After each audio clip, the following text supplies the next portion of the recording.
यह प्रसंग रामचरितमानस के सुंदर कांड से लिया गया है। इसमें यह बताया गया है कि अक्षय कुमार को मारने के बाद जब रावण को यह पता चला कि अक्षय कुमार मारा गया तो उसने बड़े क्रोध में आकर इंद्रजीत मेघनाथ को अशोक वाटिका में हनुमान जी से लड़ने के लिए भेजा। ये वही प्रसंग है। कुछ मार से कुछ मरदसी, कुछ पिन मिलई सिधूर, कुछ पुनि जाय पुकारे, प्रभु मरकट बल घूर। कौन सो काज कठिन जग माही, जो नहीं होए तात तुम पाही। ऐसा कौन सा काम है जो हनुमान जी चाहें और न हो। उन्होंने सेना में सबको मार डाला और कुछ को मसल डाला और कुछ को पकड़ पकड़ कर धूल में मिला दिया। कुछ ने फिर जाकर पुकारा, हे प्रभु, बंदर बहुत ही बलवान है। सुन सुत बध लंकेश रिसाना, पठयसी मेघनाद बलवाना। मारस जन सुत बांध सिताही, देखिए कपिय कहाँ कर आई। पुत्र का वध सुनकर रावण क्रोधित हो उठा और उसने अपने ज्येष्ठ पुत्र सबसे बलवान जो मेघनाथ था उसे भेजा। हे पुत्र, मारना नहीं। उसको बताया, हे पुत्र, उस बंदर को मारना नहीं, उसे बांध कर लाना। उस बंदर को देखा जाए कि वो कहाँ से आया है। चला इंद्रजीत अतुलित योधा, बंधु निधन सुनि उपजा क्रोधा। कपि देखा दारुण भटयावा, कटकटाय गरजाय रुधावा। इंद्र को जीतने वाला अतुलनीय योद्धा मेघनाथ चला। भाई का मारा जान सुन के उसे बहुत क्रोध आया। हनुमान जी ने देखा कि अब की भयानक योद्धा आया है, तब वे कटकटा कर गरजे और दौड़े। अति विशाल तरु एक उपारा, बिरथ किन्ह लंकेश कुमारा। रहे महाभटता के संगा, गही गही कपि मरदई निजयंगा। उन्होंने एक बहुत बड़ा वृक्ष उखाड़ लिया और उसके प्रहार से लंकेश्वर रावण के पुत्र मेघनाथ जो इंद्रजीत था बिना रथ का कर दिया। रथ को तोड़कर उसे नीचे पटक दिया। उसके साथ जो बड़े बड़े योद्धा थे उसको पकड़ पकड़ हनुमान जी अपने शरीर से मसलने लगे। तिनहि निपात ताहि सन बाजा, भिरे जुगल मानहु गजराजा। मुठिका मारी चढ़ा तरु जाई, ताहि एक क्षण मूर्छाई। उन सबको मारकर फिर मेघनाथ से लड़ने लगे। लड़ते हुए वो ऐसे मालूम होते थे मानो दो गजराज श्रेष्ठ हाथी भिड़ गए। हनुमान जी उसे एक घूंसा मारकर वृक्ष पर चढ़े।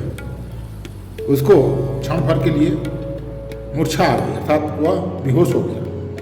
उसके बाद उठने के बाद उठी बहोर किन्हसी बहु माया, जीत न जाई प्रभंजन जाया। फिर उठकर उसने बहुत माया रची, परंतु पवन के पुत्र उससे जीते नहीं जाते। ब्रह्म अस्त्र ते ही साधा, कपि मन किन्ह विचार। जो न ब्रह्म सर मानव, महिमा मिटे अपार। अंत में उसने ब्रह्मास्त्र का संधान किया, प्रयोग किया। तब हनुमान जी मन में विचार किया कि यदि ब्रह्मास्त्र को नहीं मानता हूं तो इसकी महान महिमा मिट जाएगी। कोई भी ब्रह्मा को नहीं माना। ब्रह्मबान कपि कहुते ही मारा, परती बार कटक संघारा। तेहि देखा कपि मूर्छित भयऊ, नाग फांस बांधसी लय गयऊ। उसने हनुमान जी को ब्रह्म बाण मारा, जिसके लगते ही वे वृक्ष से नीचे गिर पड़े। परंतु गिरते समय भी उन्होंने बहुत सी सेना मार डाली।